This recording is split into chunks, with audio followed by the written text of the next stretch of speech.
Fala, nação alviverde, estamos aí para analisar um pouco sobre como foi a partida entre Internacional e Coxa, fazer esse pós-jogo, um ponto extremamente importante que o Coxa traz de Porto Alegre. Mas antes da gente começar esse pós-jogo, falar um pouquinho, destrinchar um pouquinho do que foi esse Inter e Coxa, falar dos nossos patrocinadores, afinal sem eles a gente provavelmente não estaria aqui gravando esse vídeo nesse maravilhoso estúdio que vocês estão vendo.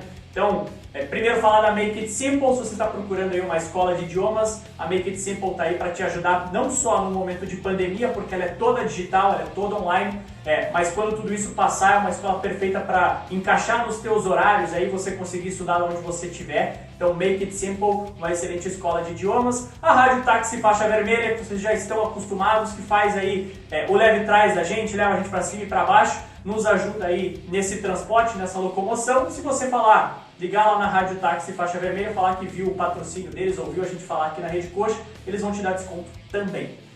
Não podemos deixar de falar da Capasa, que engramou o nosso estúdio aqui, essa grama sintética maravilhosa que a gente não vai cansar de falar, vai sempre falar, que é sim melhor que o gramado da Arena da Baixada. Então, todo esse tapete sintético, essa grama sintética maravilhosa aqui.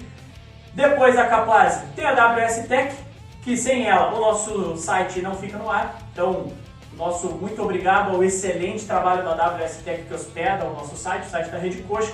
E obviamente, como sempre, para vocês verem, e hoje não vai ser diferente, a Cine. Hoje eu vou tomar uma Cine Guaraná Açaí, muito boa. Vamos ver se é bom. Cine, muito obrigado. Vocês já viram nos nossos stories a geladeira, já viram tudo. E cara, não dá. A Cine é o melhor refrigerante e o melhor de tudo é a Paranaense. Ó, bem fechadinho.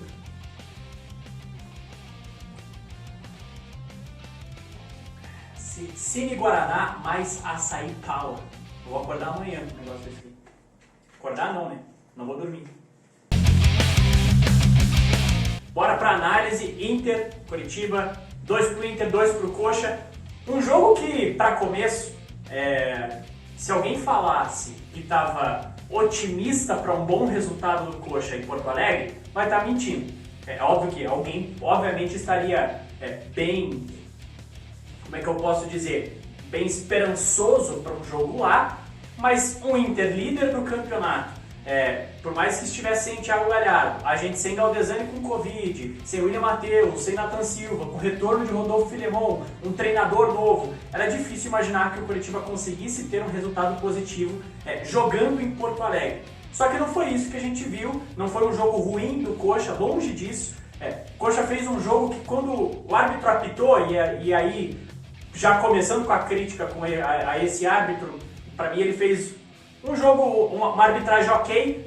Para mim tinha que ter sido expulso o Heitor lateral do Inter, sim, pelo pisão que ele deu no Robson. Só deixa tudo em ordem aí, viu? O Heitor pisou no Robson, tinha que ter sido expulso, sim. Agora, último lance do jogo, escanteio pro Coxa. O Coxa já estava naquela pressão final, Inter com um a menos.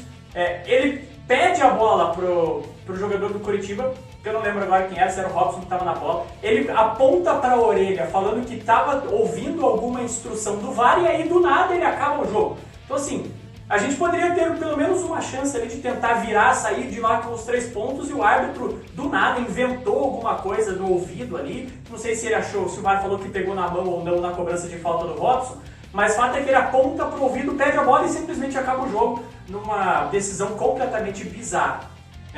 Voltando pro jogo, o primeiro tempo do Curitiba é inteligente. Você ir jogar com o Inter normalmente em Porto Alegre significa que você vai tomar pressão, e isso já vem de anos. O Inter do Coudet mais ainda. É um time que, se a gente for pegar por elenco, não é um time para ser líder do Campeonato Brasileiro. Não tem elenco para isso. Só que é um time que fisicamente é assustadoramente forte. Então, assim como o time do Sampaoli, por exemplo, é um time muito físico, de muita intensidade. E foi um primeiro tempo como a gente já imaginava que seria. Um Coxa fechado, esperando oportunidades de contra-ataque, chama o Inter para cima e sai no contra-ataque. E o Coxa conseguiu fazer isso bem. Para mim, E aí, vou deixar as partes de críticas e pontos de melhoria para o final, mas para mim, Ricardo Oliveira não pode perder aquele gol. Uma grande jogada do Robson para roubar aquela bola do Patrick, dá a bola no Ricardo Oliveira e ele chuta na trave. Então isso mostra que a proposta do Coxa no primeiro tempo era aquela, deixa o Inter propor o jogo, gostar do jogo, e a gente usa das poucas oportunidades que a gente vai ter para tentar matar o jogo.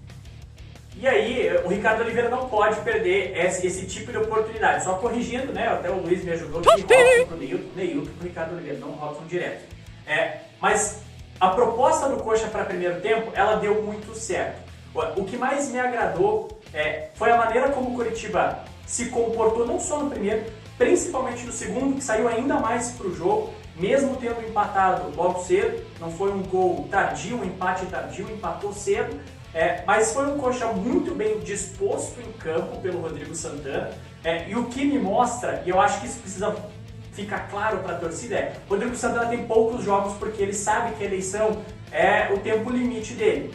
Então não me parece que o Rodrigo Santana vai ser um cara que vai tentar colocar as ideias dele, criar uma identidade dele para um time, para o Coritiba começar a jogar bola. Longe disso. O que eu imagino do Rodrigo Santana nós temos 6 jogos até a eleição. Vamos pensar jogo a jogo. Que time o Coritiba precisa estar em campo para o jogo contra o Bahia para vencer o Bahia? É esse. Que time o Coritiba precisa ter em campo para vencer o Internacional em Porto Alegre? É esse. Não interessa se é 4-2-3-1, se é 3-5-2, se é um time lá atrás, se é um time lá na frente. Ele vai pensar jogo a jogo e tentar montar a estratégia para aquele jogo. E não tentar botar uma identidade ou aquilo que ele planeja, aquilo que ele imagina como time ideal, como proposta de jogo ideal, que é o que normalmente os técnicos que são contratados em início de temporada fazem, que foi o caso do Barroca e até a gente pode dizer que foi o caso do Jorginho.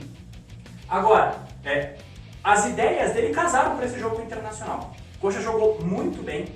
O meio de campo do Coxa, apesar de ainda depender um pouco das individualidades do Giovanni Augusto, muito bem no jogo, e aí entram para alguns pontos de atenção e os pontos que fizeram com que talvez a gente não saísse de lá com os 3 pontos. Primeiro, Rodolfo Filemon não tem condição alguma de ser titular do Coritiba. Começa por aí. E aí é um grande problema, porque já se especula e já se fala na mídia e nos bastidores de que o fato do Filemon ter jogado no passado com o Rodrigo Santana, ele é um homem de confiança do treinador e ele dificilmente vai sair do time. Para mim, péssima escolha. Ele errou no gol do Yuri Alberto, só que completamente zoado na bola, primeiro gol do Inter. E ele não tem condição alguma de ser um zagueiro titular de um time de Série A. O que comprova isso ainda mais é que no segundo tempo, ele bota o Vermute mais pro fim do segundo tempo e o Vermute simplesmente arruma aquele lado direito da zaga do Coxa, onde estava Patrick passando toda hora, Moisés passando toda hora e entrando na área para fazer cruzamento para trás. O Vermute simplesmente ajeita aquele lado. Consegue fazer corte de carrinho, interceptação, não deixa os caras levarem até a linha de fundo.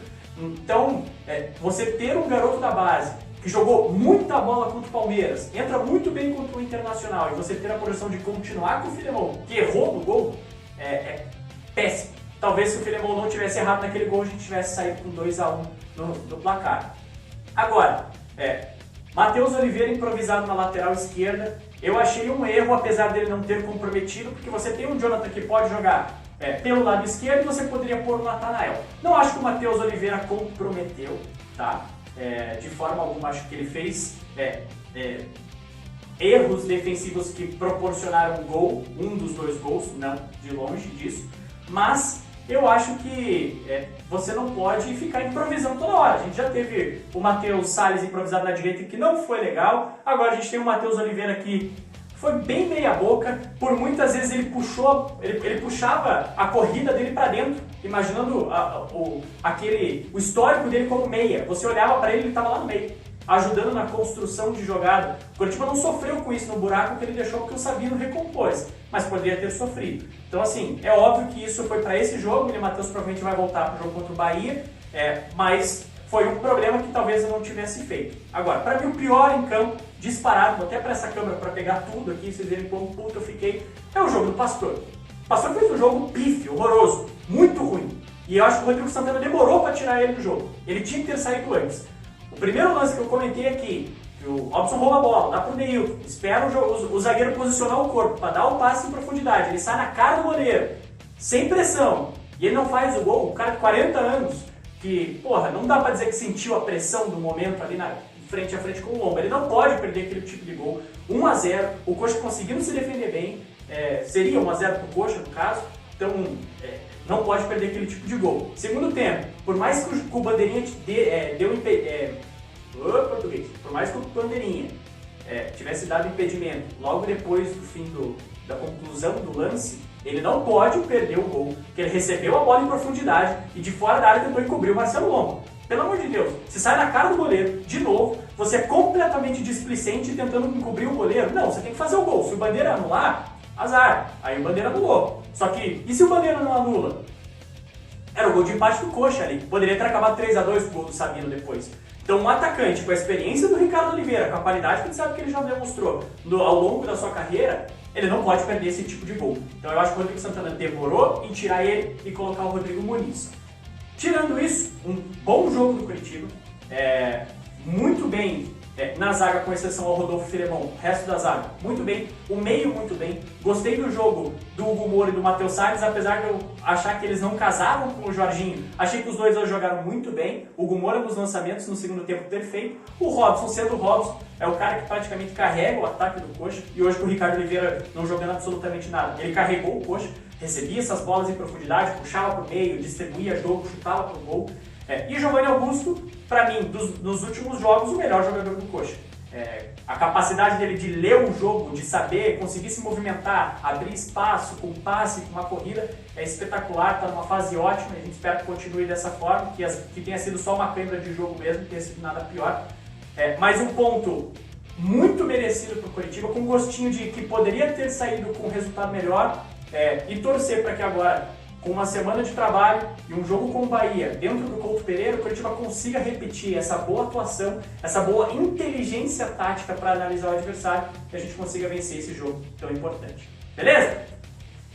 Curtam o vídeo aqui, se inscrevam no nosso canal no YouTube, se inscrevam na Twitch, que a gente vai ter da Rede Coxa agora, lá no Twitter, lá no Instagram, no Facebook. Comenta aqui no vídeo, manda sugestão, pode falar mal de mim também se achar que o vídeo ficou uma merda, e a gente tá aí pra isso. Se inscreva, curte, compartilhe, toda aquela coisa de blogueirinha, beleza? Tamo junto, nação!